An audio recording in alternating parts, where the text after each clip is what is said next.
Hello friend, आप सबका स्वागत है मेरा यूट्यूब चैनल पर। मैं आपको दिखाऊंगा सैमसंग गैलेक्सी A72। अगर कोई हैंडसेट आपके पास टच नॉट वर्क, ऐसे कोई प्रॉब्लम आए तो कैसे रिसॉल्व कर पाएंगे आसानी से।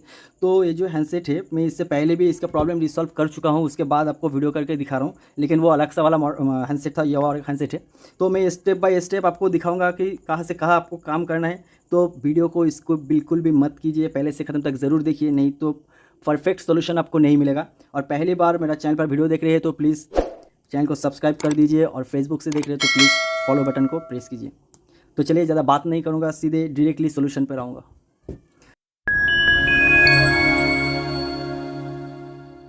तो हैंडसेट को पहले हमें खोल लेना है। इसका जो बैग डाला है मैं पहले से खोल के रखा था, क्योंकि ये जो हैंडसेट है IP67 water and dust resistance handset है, इसलिए इसका जो बैक ग्लास जो गाम होता है काफ़ी टाइट होता है, इसीलिए इसको पहले से मैंने खोल के रखा था हीट से। तो स्क्रू को हम निकाल लेते हैं।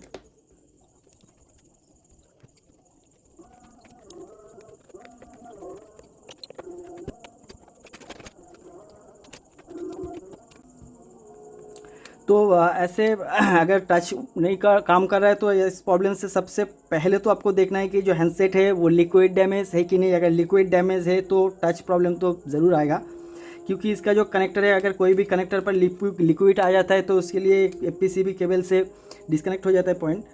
तो फर्स्ट तो हम चेक करेंगे कि ये लिक्विड डैमेज है कि नहीं। मैं इस हैंडसेट को पहले चेक कर चुका हूँ, ये कोई भी लिक्विड डैमेज नहीं है। और ये PCB है, मैं उसको भी चेंज कर चुका हूँ। इसका जो सब बोर्ड है वो भी मैंने चेंज करके देखा। उसके बाद आपको कहाँ से काम करना है वो मैं आपको दिखाऊंगा। लेकिन फर्स्ट अगर ये हैंडसेट आप खोल रहे हैं, अगर लिक्विड डैमेज है तो सबसे पहले तो अभी जो इसका PCB केबल है ये चेक कीजिए, क्लीन है कि नहीं। बिल्कुल क्लीन है। उसके बाद आपको चेक करना है इसका जो सब बोर्ड है, सब बोर्ड लिक्विड डैमेज सब बोर्ड से भी आपका वाटर रेजिस्टर या हो सकता है। तो ये जो कनेक्टर है, ज़्यादातर तो इस कनेक्टर से ही दिक्कत आता है, क्योंकि अगर थोड़ा सा भी लिक्विड कोई भी कनेक्टर पर लग जाए तो इससे टच प्रॉब्लम होता है। अगर ये दो चीज़ आपने चेंज कर दिया, सब बोर्ड और एक PCB केबल, उसके बाद भी सॉल्व नहीं हो रहा है तो आपको मदरबोर्ड से काम करना पड़ेगा।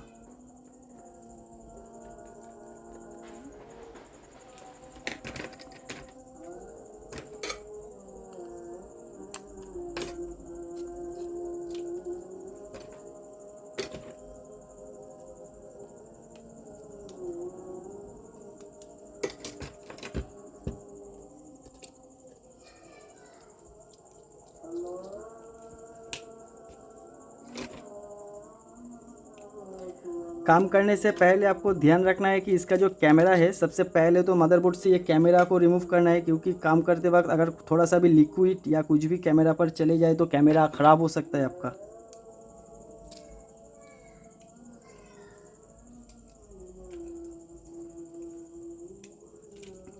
तो सारे कैमरा हमने निकाल लिया। देखिए, कोई भी लिक्विड डैमेज नहीं है, बिल्कुल फ्रेश है। उसका जो लिटमस पेपर लगा हुआ है ये भी वाइट है। अगर लिक्विड डैमेज होता तो ये रेड कलर का हो जाता है। तो अगर मदरबोर्ड पर आपको काम करना है, सबसे पहले अगर टच प्रॉब्लम है या डिस्प्ले में कोई दिक्कत है तो ये जो IC आप देख रहे हैं, इस IC के पास जो कॉयल एंड रजिस्टर लगा हुआ है, आपको इसको रिसोल्व करना है। फर्स्ट तो आपको रिसोल्व करना है, उसके बाद ही आपको नेक्स्ट स्टेप फॉलो करना है। तो चलिए, हम पहले इसका जो एक कैपेसिटर रजिस्टर और जो कॉयल लगा हुआ है इसको रिसोल्डर कर लेते हैं पहले।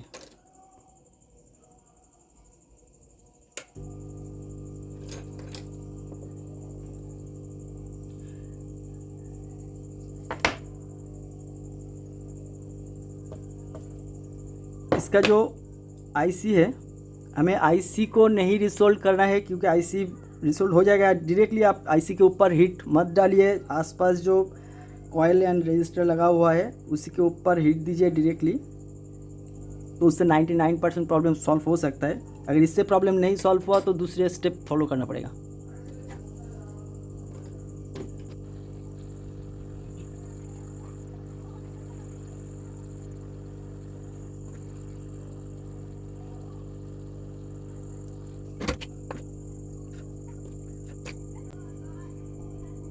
देखिए, अच्छे से रिसोल्व हो गया है। अब हमें इसको थोड़ा ठंड करना है, उसके बाद हम चेक करेंगे।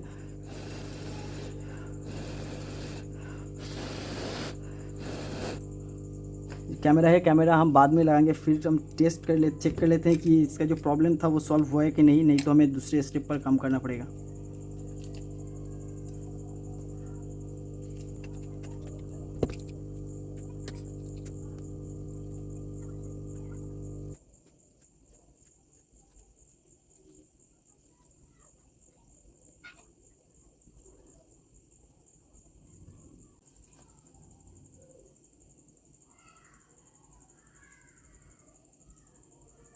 सो फ्रेंड, इसका जो प्रॉब्लम है ये प्रॉब्लम सॉल्व हो गया है। जैसे कि मैंने आपको स्टेप बाय स्टेप दिखाया कि कहाँ से कहाँ आपको काम करना है। अगर ये सब स्टेप फॉलो करने के बाद भी आपका प्रॉब्लम सॉल्व नहीं हुआ तो तुरंत मेरा वीडियो पर आप कमेंट कीजिए, मैं ज़रूर हेल्प करूँगा। उसके बाद नेक्स्ट स्टेप कहाँ पर काम करना है। और ये वीडियो कैसा लगा प्लीज़ मुझे कॉमेंट कीजिए, अच्छा लगा तो लाइक कीजिए, ज़्यादा से ज़्यादा अपने फ्रेंड के पास शेयर कीजिए।